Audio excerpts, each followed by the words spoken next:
Hello indie game fans, here's a bunch of awesome updates and some 1.0 releases of interest, beginning with the Planet Crafter Volcanic update, one that adds 2 new biomes in the volcano and the beach, as well as adding new options to upgrade and improve your machines, which increases the terraforming speed of the planet. This game is secretly one of the most massive success stories, in which just 2 developers made this single-player, Subnautica-like survival game, with the update post on Steam just revealing that they've grown to 5 people, but this game has an astounding 22,000 Steam reviews, which should have set them up for life.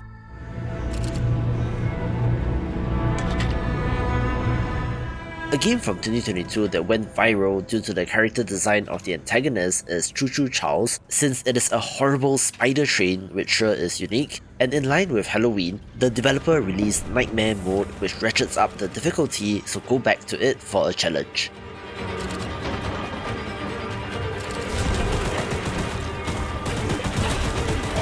This video is brought to you by Prison City, a side-scrolling run-and-gun throwback action platformer from developers Referral and Programmancer. The year is 1997 and Detroit is an impenetrable mega prison, but an evil group of techno-terrorists have managed to infiltrate and take control. Former cop Hell Bruiser is called back into action to take down the group and their wardens, and so our adventure begins. Evidently, from the visuals, this game nails the throwback look, and in line with the spirits of the game, has plenty of tributes and nods to classic action movies and games from the 80s and 90s. There are hidden upgrades to uncover and plenty of level variety as you fight your way across 8 different level zones, from motorcycle sections, deadly conveyor belts and traps, giant bosses, and so much more. This launches on consoles today, the 16th of November, and will be available on PlayStation 4 and 5, Xbox Series X and Xbox One, Nintendo Switch, and on PC on Steam and the Epic Games Store, so pick it up on your favorite platform via the links in the description below. Thanks again to Retroware for sponsoring today's video.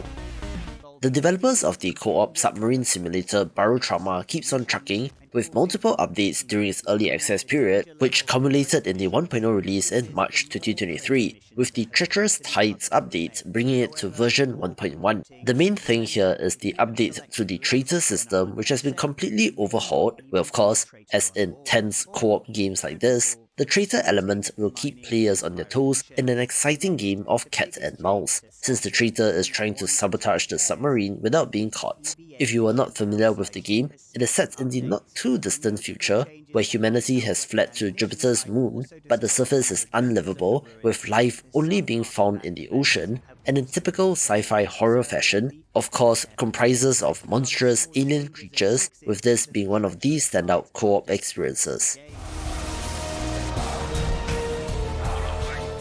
Here's a World War II era turn-based strategy game that has done rather well for itself in The Troop, a platoon-level tactics title set in the early hours of D-Day in desperate skirmishes across Normandy.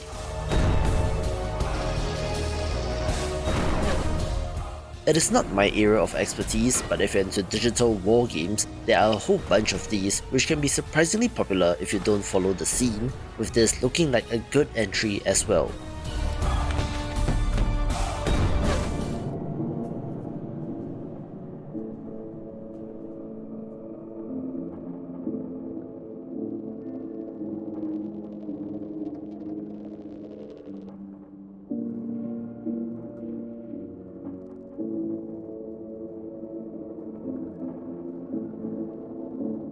Here's an interesting game that is completely free with no microtransactions or anything, in which we are tethered together as a single player puzzle platformer in which you control 2 characters which are tethered together.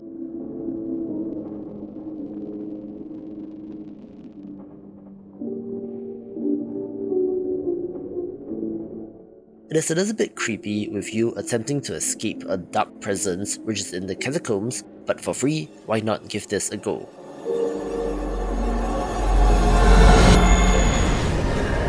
We have suffered. An interesting title that is going under the radar is Sands of Aura, an open-world isometric action RPG with Souls-like elements, in which you explore a world buried beneath a sea of sand. Kindness, union, and ingenuity. The setting alone is interesting in itself, and add to that the ability to sail about on your ship and to delve into a variety of dungeons, and you have quite the interesting package. Remnants of the old world. The last echoes of their legacy. Of course, being a Souls-inspired game, the combat is the highlight, but the isometric perspective makes it feel like a Diablo-style game, but of course, combat is a lot more deliberate. But if our souls remain solid, there's an interesting weapon crafting system with the familiar grim but not a direct Dark Souls copy feel to the world, so if you love the genre, give this game a go.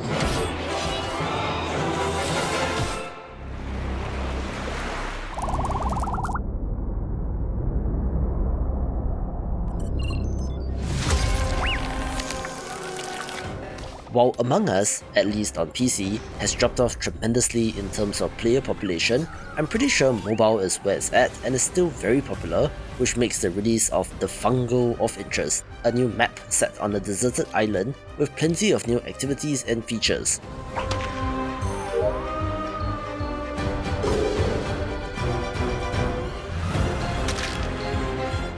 These include a permanent zipline which allows you to cross the map quickly, as well as a fungal spore cloud thing to sow confusion, so it is more of that backstabbing fun that you have come to know and love.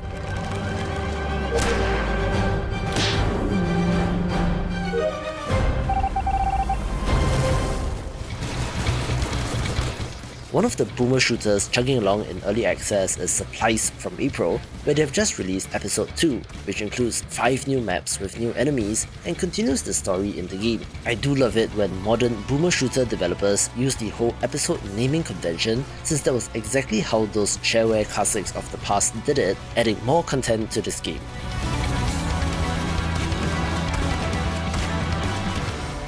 Here's another insane title in terms of technical prowess in Foxhole, an action strategy MMO title in which every soldier on the battlefield is controlled by a human, waging war in a persistent world that spans days.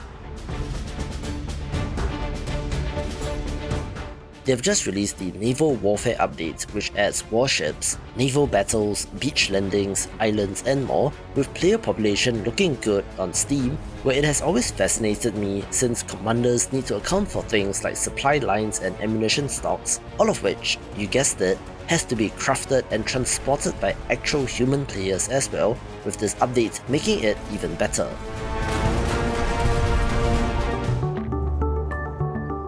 One of the hidden gems in the base builder space just released out of early access, but do not let the adorable visuals fool you, this can be quite the challenge, with the different meters that you need to manage. The cat playable character gives it away, since the game is titled Mune Base, and sees you attempting to survive on a barren planet, scavenging for resources and gradually building up the critical buildings and technology that you need, with more of the best games like Factorio in this video.